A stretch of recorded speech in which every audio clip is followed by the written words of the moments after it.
dela ter uma deficiência, dela ser idosa, de qualquer questão social que ela tenha, né? Que ela seja surda ou que ela não enxergue, que ela tenha uma dificuldade cognitiva de entender, de compreender, né? Então, nessa questão do desenho universal é muito importante que quando a gente começa a pensar aqui no espetáculo, na produção, que eu já tenha esse olhar, opa, então vou começar uma produção nova, né? Então vai lá os diretores, vamos fazer isso aqui, ok, né? Então você vai montar o planejamento, né? Todo o processo, mas já nesse início eu já começar a pensar, né? Qual o público que eu vou atender? Então eu vou atender escolas, eu vou atender idosos, né? Eu vou atender o pessoal mais periférico, que tem muitas vezes o nível de escolaridade menor, né? Que infelizmente ainda é uma realidade, né? Das periferias. Tá? Então eu preciso começar a pensar nesse desenho universal em produzir todo esse aparato de maneira que eu atenda a todas as pessoas. Porque aí eu não vou precisar me preocupar em fazer a adaptação depois, né? O projeto ele já foi concebido de uma forma que eu atenda a todos. Então, quando a gente começa a fazer esse exercício, aí as coisas vão começar a se tornar mais fáceis, né? E o legal desse desenho universal, né, que apesar de a gente ter, né, lá no nosso checklist um trabalho a mais, né, mas ele vai nos poupar um grande trabalho depois de ter que refazer tudo aquilo, reconstruir, né, e repensar o que já está pronto é mais difícil, né? Ontem estávamos aqui, né, com o Jorge, a Gleice, né, andando aqui, e assim, a gente repensar o que já está pronto é muito mais difícil, né? Vamos imaginar que hoje, né, a gente fosse começar a construir aqui, né, a Cia Santa, né? Já pensando nesse desenho universal, né, a gente teria muito mais facilidade, porque já saiu tudo já da forma que, né, seria o ideal para atender a todos, né? Então esse planejar dentro desse desenho universal para os espetáculos, para esse atendimento, ele vai ser muito importante, tá? Então cada um que tem dentro do seu papel, né, a direção, os atores, os roteiristas, né, o pessoal da iluminação, do som, né, todo mundo já começar a pensar como é que eu vou trabalhar dentro desse desenho, como é que eu vou atender a todos. E aí, eu tive uma ideia que isso se enquadra dentro do roteiro, como que a gente pode fazer, né? Então, como eu falei, é um trabalhinho um pouquinho maior, mas que vai nos poupar também lá na frente, né, muitas adequações. Próximo. Publicidade acessível, tá? Mas o que isso tem a ver com atendimento, né? Tem, então, como eu falei, assim, tem uma parte que a gente vai construir uma coxa de retalhos aqui, né? E no final vai ficar aquela coisa bonita, né? Então, para que todos tenham acesso à informação, essa deve ser disponibilizada em formato acessível. Então, lá no site, né? Quem vai pensar, não, vamos fazer aqui, então eu preciso colocar nessa informação lá no site da Cia Santa, né? Então, a primeira coisa que eu vou fazer é pensar, bom, como é que eu vou colocar? Como que a gente vê hoje, né? Geralmente uma publicidade tem lá aquela imagem bonita, colorida, chamativa, né? Mas é o suficiente? Não, né? Aí aqui, tá lá para vocês lá. Olha o quanto de coisa que a gente precisa pensar, né? Então lá, necessita ter opções de acessibilidade, alto contraste, ampliação de fonte, imagem com descrição, texto alternativo em áudio, transcrição em libras, textos reduzidos, audiodescrição. Olha quanta coisa para uma publicidade. Por quê? Lembra do tópico anterior? Para que eu possa fazer a inclusão das pessoas que precisam estar aqui? Hoje, a maioria das informações que a gente recebe ou que a gente vai consultar, se eu vou lá, né? Vou consultar teatro em Campinas, né? Vai aparecer aqui. E aí eu vou lá entrar no site de vocês. Se eu não tenho uma publicidade acessível, né? Está lá um banner. Um banner, eu uso leitor de telas, né? O leitor de telas ele não faz a leitura de imagens. Então eu vou ficar sem saber o que vai acontecer aqui. Consequentemente, eu não virei até aqui. Então, quando a gente for pensar já nessa questão da publicidade, para que a gente possa atender essas pessoas, o primeiro atendimento é esse, é o nosso cartão de visita, é como eu vou passar essa informação. Tá? E aí, assim, são coisas mais básicas, né? Vou pensar, então, vou ter lá um texto, né, um cartaz lá no site falando do espetáculo. Então, lá o Gato de Botas. Então, tá lá o Gato de Botas, bonitinho, com a sua bota lustrada, né? E eu vou ter uma descrição daquela imagem, né? Então a imagem, né, tem um gato preto com uma bota cinza, né, um bigodão, um chapéu mexicano, o fundo claro com um castelo, né? O Gato de Botas eu lembro do Shrek, né? O Shrek do lado, né? Mas é fazer essa descrição para que a pessoa entenda e aí, né, o convite, né, acontece todas as sextas, sábados e domingo, a tal horário, isso num texto. Eu contemplei o quê? Contemplei a pessoa que não enxerga, que faz o uso de leitor de telas. Opa, eu gosto do Gato de Botas, eu vou lá assistir. Né? Vou entrar aqui, vou fazer meu cadastro, né? Vou marcar na minha agenda. Então, eu já incluí essa pessoa, ele é um potencial espectador dentro da nossa dinâmica. Né? Mas aí eu tenho aquela pessoa, por exemplo, né, o surdo, que faz uso da Libras. Então você pode ter um playerzinho lá, né, uma pessoa que seja intérprete de Libras, que faça a gravação de um vídeo rápido falando do espetáculo. Né? Então a versão acessível em Libras. Essas partes de programação, de aumentar fonte, diminuir fonte, né? Que isso a maioria do pessoal que faz programação já consegue fazer tranquilamente, isso é importantíssimo ter também. E alguns textos, alguns convites são maiores, ele vai fazer vai dar ali um release da peça, alguma coisa assim, né? E algumas vezes, né, fica um pouquinho grande esse texto, né? Então vou falar, né, vou apresentar lá Shakespeare, vou fazer um release, né? Então, porque a peça se passa não sei onde, com o fulano de tal, né? Uma história de amor, e aquilo. Tem pessoas que têm dificuldade nesse entendimento de textos maiores. Então você pode colocar uma chamadinha pequenininha também, né?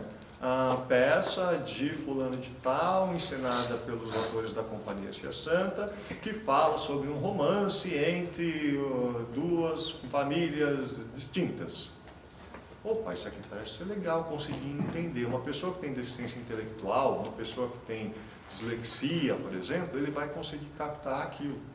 Né? Então olha como são coisas que parecem, né, bobas, mas que fazem diferença e que vai trazer essa pessoa para cá.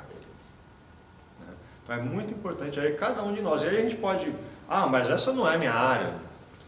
Eu não mexo com internet, eu não faço a publicidade. Mas a gente pode ter esse olhar. Né? Gente, se a gente fizer aqui assim, esse texto está muito grande. Né? Quando chega na metade, eu já esqueci o que eu estava lendo no começo. Né? Já que a gente não pode melhorar, então vai que cada um de nós ter esse olhar, né, dentro da companhia para esse atendimento ser mais efetivo. Tudo bem até aí, gente? Ótimo. Tranquilo? Vamos lá no próximo. Ainda dentro da publicidade, a gente tem, né, nas mídias impressas, né? Bom, mídia impressa é aquela coisa, né? Coloca lá aquele papel bonito, brilhoso, né? Aquela foto bonita, pega o melhor ângulo do modelo, né? Pega o ator mais bonito, a atriz mais bonita da companhia. Não, tem que ser ele, né? Não pode ser o Johnny, não, porque se colocar o Johnny lá, ele vai achar que é Noite do Terror do Play Center. Né? Mas não, aí faz. Ok, né? O texto, aí coloca a imagem quase do tamanho de uma folha A4 e o texto é igual aquele do contrato do banco, que ele coloca lá no rodapé, numa fonte 2, que é para você não saber o que você está assinando. Né? E aí a gente não vai incluir ninguém, a pessoa vai pegar aquilo, vai achar bonito, mas e aí do que se trata? Né? Então pensar nessa mídia impressa também de uma forma mais acessível, que ela possa ter uma fonte que as pessoas consigam ler.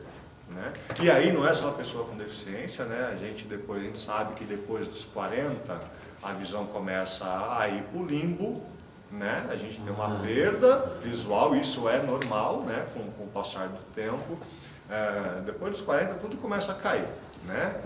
Começa a cair a visão, começa a cair a barriga, começa a cair o cabelo, né? A conta bancária cai cada vez mais, né? Não vou falar do resto, porque senão vai ficar ruim, né?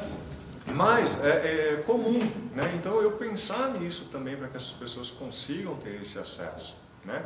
E aí, você fala, mas como é que eu vou colocar libras na parte impressa para uma pessoa surda? Não sei se todos sabem, mas no Brasil a língua oficial do surdo é a Libras.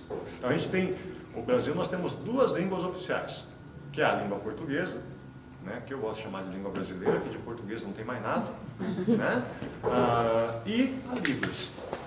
Para o surdo, a Libras a primeira, é a língua materna, vamos pensar assim.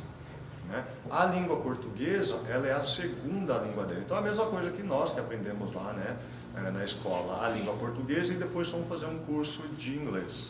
Então, a nossa língua oficial é a língua portuguesa, segunda língua, inglês, espanhol, japonês, que seja. Né? Para eles também. O que eu posso ter nessa mídia impressa? Eu posso ter um QR Codezinho lá, que ele vai, com o celular dele, acessar esse material. Aquele vídeo que você colocou no site, vai estar lá falando daquela peça. Né? Então, olha como que é importante, né, a gente ir amarrando isso, para que as pessoas possam estar aqui com a gente. Tudo isso pensando que eu quero que essas pessoas estejam aqui, que eu quero incluir. Né? Aliás, essa é a função principal, né, dos espaços culturais, que é incluir as pessoas. Né? Fazer com que a inclusão aconteça. Não existe melhor lugar para ter diversidade do que na escola e nos ambientes culturais. Ali você tem todo mundo. Você tem da pessoa que não tem instrução alguma, né, ao pós-doutor. Você tem da pessoa que está ali porque ganhou um ingresso, mas, né, pegou até carona para chegar até o cara que tem um motorista particular, a pessoa que tem o seu helicóptero, né, todos no mesmo ambiente. Então essa é a nossa vantagem, né? Tanto da educação quanto dos espaços culturais, a gente promover isso. E essas preocupações, né, na divulgação, elas são importantes para que a gente possa ter essas pessoas. Aí tem ali, né, que deve ter uma tiragem em braille, né? O braille é algo já bem mais, a gente não consegue fazer braille em qualquer esquina, né? Então, mas a gente tem alguns locais, a gente pode ter, não precisa ter muita coisa, né? Não tanto, mas eu tenho pelo menos, né, ali, vou fazer, sei lá, 1000 tiragens de um convite, né? Vou tentar fazer ali uma porcentagem, né, para que eu possa distribuir. Então eu vou mandar para alguns parceiros, né? Então manda lá na instituição, deixa esse, né, pessoal saber, né? Veio uma pessoa aqui fazer uma visita num espetáculo, já entrega o próximo folder para ele, já em braille, para que ele possa ter também, já fica o convite para voltar, né? Então é importante a gente ter também esse material, né? Claro, eu não vou fazer 1000 tiragens do impresso e mais 1000 em braille, até porque a gente não tem tanta gente que vai fazer essa leitura assim. Né? A quantidade de pessoas cegas é muito menor do que as que enxergam. Né? Por mais que a gente tenha muita gente com deficiência no Brasil, pelo último censo são quase 19 milhões de pessoas. Né? E a maioria está na deficiência visual, a gente ainda está em primeiro lugar ainda. O autismo vai passar daqui a pouco. Né? É uma briga, assim, para ver quem ganha. Né? Não, tem mais autista do que... Não tem, né? Ainda tem mais deficiência visual. Porque a deficiência visual ela tem vários níveis, né? Tem a cegueira e a baixa visão. Então, na baixa visão, né, tem aquele que já tem a visão, mas ela não presta para nada, e tem aquele que ainda consegue fazer alguma coisa. Então, nesse meio tempo, a gente faz. Por isso que ela ainda é a maior. Tá? Mas é importante a gente ter esse material também, pensar nele, né, e como fazer. Aí tem ali, né, falando do QR Code. No próximo. Ainda aqui, olha como que é legal a coisa da publicidade, né? Tudo isso para que a gente possa fazer um atendimento. Né? Como eu falei, não adianta nada a gente saber atender se a gente não tem quem atender. Né? É a mesma coisa de eu fazer lá ter um restaurante e não vender comida para ninguém, se não tem cliente. Não adianta fazer comida. Fazer para quê? Para jogar fora, né? E aí, hoje, o que a gente usa muito hoje? Redes sociais. Um Instagram, famigerado TikTok. Né? Para quem gosta, nossa, beleza. Né? Eu sou, né? A minha esposa que fica, né? Ontem ela lá na rede social, nossa, você viu que fulano de tal apareceu? Eu falei, nossa, não. Né? Você sabia que não sei o quê? Né? E aí, não, mas é bom isso, porque senão eu não ia nem mandar mensagem para amiga, né? Porque eu não ia ficar sabendo mesmo. Né? Então, assim, meu sentimento. Mas, aí eu fui, né, mandar mensagem para a pessoa, né? A sogra de uma grande amiga, né, que faleceu ontem, lá com seus 95 anos, viveu bastante. Né? Mas se ela não estivesse lá na rede social, e se as pessoas não publicassem, né, a gente não ficava sabendo. Mas hoje é isso. Né? É bem isso. Então, a rede social hoje a gente fica sabendo de tudo, do bom e do ruim. Né? Então a gente tem que explorar essa mídia também. Né? E aí a gente precisa também ter esses cuidados na rede social ali. Né? Então eu coloquei lá, que a acessibilidade também tem vez. Né? Cria os posts com legendas, descrevendo a imagem com tags ou a descrição. Hoje a gente tem a maioria, né? Eu acho que o Facebook ele ainda está um pouquinho mais avançado, você consegue jogar isso na própria programação lá das imagens. Então faz uma descrição daquela imagem, né? Você pode, colocou lá, né? Colocou sua foto, linda e maravilhosa, né? Esses dias a gente ficou brigando lá, a gente foi colocar o folder eu dei um curso na terça, né? Eu dei um curso na faculdade de férias lá na terça-feira, e aí tinha o folderzinho, né? Mas era uma imagem, aí, né? Pego lá a minha assessora de assuntos aleatórios, né? Que assim, primeiro ela é assessora de assuntos aleatórios, depois é a esposa, porque eu abuso, viu, gente? Abuso, né? E aí ela ficou lá escrevendo o texto, escreve o texto, não, porque a imagem está assim, assim, assim, fundo branco, o texto não sei o que lá em vermelho, a foto não sei do lado direito, não sei o que, não sei o que, não sei o que. No final das contas, o negócio ficou por cima da foto, virou uma zona. Eu falei, quer saber, vamos fazer o mais simples. Vamos só colocar embaixo o horário e o local. Né? Mas tem formas da gente melhorar isso. Né? Então dá para colocar também nas redes sociais. E é bom explorar isso para que a pessoa tenha esse acesso. Né? Porque como a foto é muito prática, então coloca a foto, está todas as informações lá, e a gente esquece que tem pessoas que não vão ter acesso àquilo, né? Então vai ser importante, quem, né, trabalha com isso, e para o nosso dia a dia também, né? Às vezes você está num lugar muito bacana, né? Você foi fazer uma viagem, ou está né, com a companhia em alguma cidade fora, foi lá, tirou uma foto bacana, e aí posta, né? Eu mesmo vou passar lá, legal. Tem um post da Cia Santa aqui. Aí está uma foto. E aí? Né? Ou eu vou pedir para minha assessora de assuntos aleatórios descrever, e é muito raro eu fazer isso, né? Eu peço